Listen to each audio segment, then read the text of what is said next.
एक समय की बात है, एक खूबसूरत लड़की थी जिसका नाम था सिंड्रेला, जो प्यारी और सुशील थी, जो सिर्फ अपने पापा के साथ रहती थी। कुछ सालों बाद उन्होंने दूसरी शादी की, जो विधवा थी और उसकी 2 बेटियां थी।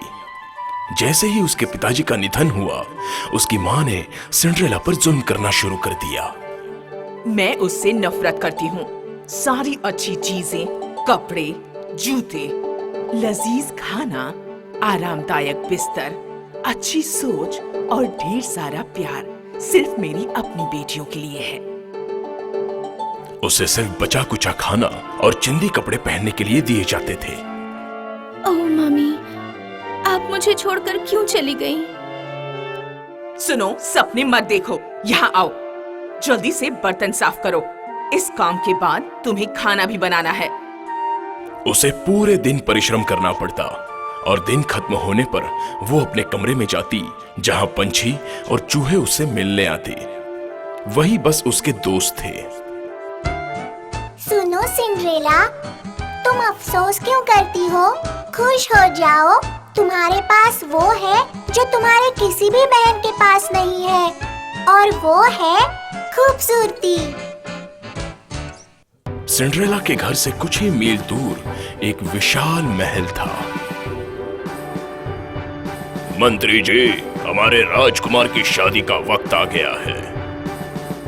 बिल्कुल मेरे हुजूर, हमें एक बहुत ही खूबसूरत प्यारी लड़की ढूंढ लेनी चाहिए हमारे जवान और खूबसूरत राजकुमार के लिए।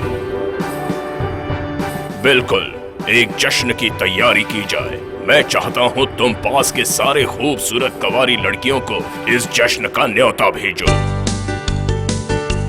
जैसी आपकी मर्जी मेरे हुजूर। आमंत्रण पत्र तैयार हो रहे थे। एक दिन जब सिंड्रेला फर्श साफ कर रही थी, उसने दरवाजे पर जोरदार खटखट सुनी। सिंड्रेला, दरवाजा खोलो और देखो कौन है। सिंड्रेला ने दरवाजा खोला। मैं आपके पास यहाँ राजा के दिए गए जश्न का आमंत्रण पत्र देने आया हूँ। जैसे ही मैसेंजर ने अपनी बात पूरी की, सौतेली माँ अपनी बेटियों के साथ वहां पहुंच गई। मैं इस आमंत्रण पत्र को पढ़ती हूँ। शाही जश्न। मैं चाहती हूँ तुम दोनों वहाँ जाओ अपने सबसे खूबसूरत अवतार में, ताकि तुम राजकुमार का दिल जीत सको और वो तुम में से किसी एक से शादी कर ले। मम्मी, क्या मैं भी वहाँ? ओह हाँ मेरी गुड़िया, तुम्हें तो बहुत काम करना है। तुम घर पर रहोगी ताकि बर्तन धो सको, फर्श साफ कर सको और अपनी दोनों बहनों का बिस्तर बना सको। वो जब घर आएंगी तब बहुत थकी हुई होंगी। लेकिन शाही मैसेंजर ने कहा कि सभी कुमारी लड़कियों का वहाँ होना जरूरी है। ठीक है, तुम जा सकती हो, पर पहले घर का सारा काम खत्म करो, और अगर तुम्हारे पास कुछ अच्छे आभूषण हो तो। सिंड्रेला अपने कमरे में चली गई और बैठकर सोचती रही कि क्या किया जाए। चूहे और पंछी भी सोचने लगे कि क्या करें। अचानक कुछ अद्भुत सा घटित हुआ। रोशनी जगमगा उठी और एक परी प्रकट हुई। परेशान मत हो सिंड्रेला, मैं हूँ एक परी। फिजाओं ने तुम्हारी कहानी बताई। मैं जानती हूँ तुम्हें जश्न में जाने की इच्छा है और तुम जाओगी। मैं कैसे जाऊँ? इन चिंदी कपड़ों में सैनिक मुझे वहाँ से भगा देंगे। परी मुस्कुराई और अपनी जादुई छड़ी उठाई। सिंड्रेला ने देखा कि उसने सबसे सुंदर कपड़े पहने थे, जो आज तक उसने कभी देखे नहीं होंगे। अब जब कपड़ों की उलझन खत्म हो गई है, तो जरूरत है एक सवारी की।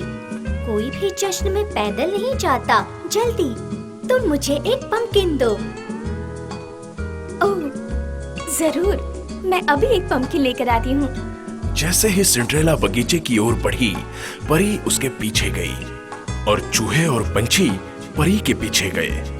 परी चूहों की तरफ मुड़ी और अपनी जादुई छड़ी उठाई। चूहे बन गए सुंदर सफेद घोड़े और पंछी बना एक कोचमैन, जिसने एक यूनिफॉर्म पहन रखी थी और हाथ में चाबुक था। तुम्हारे घोड़े तैयार हैं। अब जरूरत है एक बग्घी की। ये पंपकिन बनेगी तुम्हारी विशाल और सुंदर बग्गी। मुझे अपनी आंखों पर विश्वास नहीं हो रहा। तुम्हें अपनी सवारी में बैठ जाना चाहिए। और हाँ, मैं एक चीज तो भूल गई, तुम्हारे जूते। अरे हाँ। फिर से एक बार परी ने अपनी जादुई छड़ी घुमाई और सिंड्रेला के जूते हाजिर हो गए। ओह, कांच के जूते, ये शायद किसी के पास नहीं होंगे। शुक्रिया। मैं तुम्हें दरबार तक ले जाऊंगी। तुम जल्दी ही उस राजकुमार से मिलोगी जिसकी शान में ये जश्न रखा गया है। वो तुम्हारी खूबसूरती का दीवाना हो जाएगा। पर याद रहे, तुम्हें आधी रात को जश्न छोड़कर घर आना होगा, क्योंकि तब तक जादू खत्म हो चुका होगा। तुम्हारी बग्गी फिर से पंपकिन बन जाएगी, तुम्हारे घोड़े चूहे बन जाएंगे और कोचमन भी चूहा बन जाएगा और तुम फिर फटे कपड़ों में लौट आओगी। और हाँ, तुम्हारे पास ये सुंदर जूते भी नहीं रहेंगे। क्या तुम समझ गई? सिंड्रेला मुस्कुराई और उसने कहा, हाँ, मैं समझ गई। परी गायब हो गई।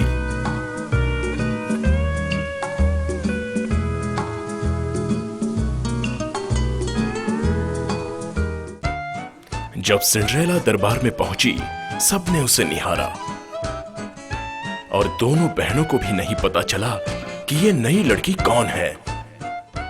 जब राजकुमार की नजर सिंड्रेला पर पड़ी तो वो सिंड्रेला की सुंदरता को देखता रह गया। उसकी तरफ बढ़ते हुए राजकुमार उसके सामने झुका और पूछा, क्या आप मेरे साथ डांस करेंगी?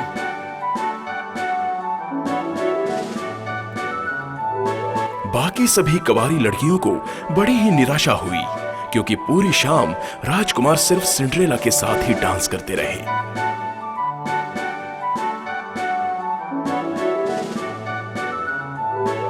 कौन हैं आप, मिस ब्यूटीफुल? इससे क्या फर्क पड़ता है कि मैं कौन हूँ? आप मुझसे दोबारा कभी नहीं मिलना चाहेंगे। ऐसा क्यों कह रही हैं? मैं जरूर मिलना चाहूंगा। सिंड्रेला परी की चेतावनी भूल गई। अचानक उसने घंटी की आवाज सुनी, जो आधी रात होने का संकेत दे रही थी। अब मुझे चलना चाहिए। वो जल्दी सीढ़ियों से नीचे उतरी और जल्दबाजी में उसने अपना एक जूता वहीं छोड़ दिया, लेकिन उसे उठाने के लिए वो एक सेकंड भी नहीं रुकी। अगर आधी रात की आखिरी घंटी बज गई, ओह, तो सब कुछ बर्बाद हो जाएगा। वो बग्गी पर चढ़ गई। किसी भी तरह 12 बजने से पहले वो घर पहुंचना चाहती थी।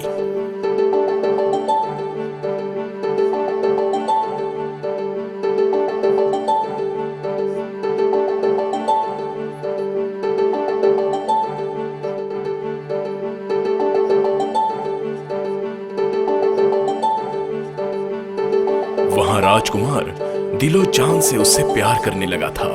उसने वो जूता उठाया और मंत्रियों को आदेश दिया,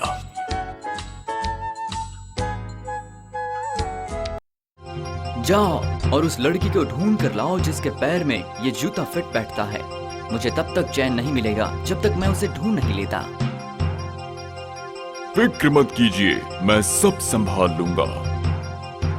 मंत्री ने मैसेंजर को आदेश दिया कि वो उस लड़की को ढूंढ निकाले। मैसेंजर उन सभी के घर पर गया जिन लोगों को उसने न्योता दिया था। आखिरकार वो सिंड्रेला के घर पहुंचा।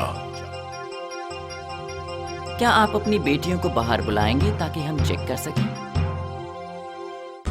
हाँ जरूर। मेरी प्यारी बेटियों, क्या तुम जरा नीचे आओगी? पहले बड़ी ने कोशिश की, जूता उसके लिए छोटा था। फिर छोटी ने कोशिश की, लेकिन वो उसके लिए बहुत ही बड़ा था। मंत्री जी, अफसोस इन दोनों में से कोई भी वो लड़की नहीं है जिसे हम ढूंढ रहे हैं। क्या इन दोनों के अलावा कोई और लड़की है? नहीं नहीं, कोई नहीं है। जरा रुकिए, क्या मैं कोशिश करूं? नहीं, ये हमारी नौकरानी है, आप जा सकते हैं। नहीं, इसे कोशिश करने दो। सौतेली माँ ने मैसेंजर को जानबूझकर धक्का दे दिया। उसने जो जूता पकड़ा हुआ था वो नीचे गिर गया और उसके टुकड़े टुकड़े हो गए। ये आपने क्या किया? अब हम क्या करेंगे? जरा यहाँ देखिए, मेरे पास इसकी दूसरी जोड़ी है। मंत्री और बाकी सभी सिंड्रेला को घूर रहे थे क्योंकि उसके पास कांच के जूते का दूसरा जोड़ा था। कोशिश कीजिए। जूता उसे बिल्कुल फिट हुआ, पर इस बात से उसकी सौतेली माँ और सौतेली बहनें बिल्कुल खुश नहीं थी। ओह, क्या बात है! तो तुम ही वही लड़की हो जिसे हमारे राजकुमार ढूंढ रहे हैं। ये गरीब बेकार सी लड़की उस जश्न में पहुंच ही नहीं सकती। राजकुमार मेरी दोनों बेटियों में से किसी एक से शादी कर सकते हैं। तुम्हें दिखता नहीं कि सिंड्रेला कितनी बदसूरत है? अचानक परी प्रकट हुई। बहुत हुआ। परी ने जादुई छड़ी घुमाई। देखते ही देखते सिंड्रेला के कपड़े बदल गए। प्यारी, खूबसूरत और सुंदर। उसकी सौतेली माँ और सौतेली बहनों को अपनी आंखों पर विश्वास नहीं हो रहा था। हमारे साथ चलिए राजकुमारी। राजकुमार सगाई की अंगूठी के साथ आपका इंतजार कर रहे हैं। और सिंड्रेला खुशी खुशी उनके साथ चली गई। सिंड्रेला और राजकुमार की धूमधाम से शादी हो गई और वो खुशी खुशी रहने लग गए, हमेशा हमेशा के लिए।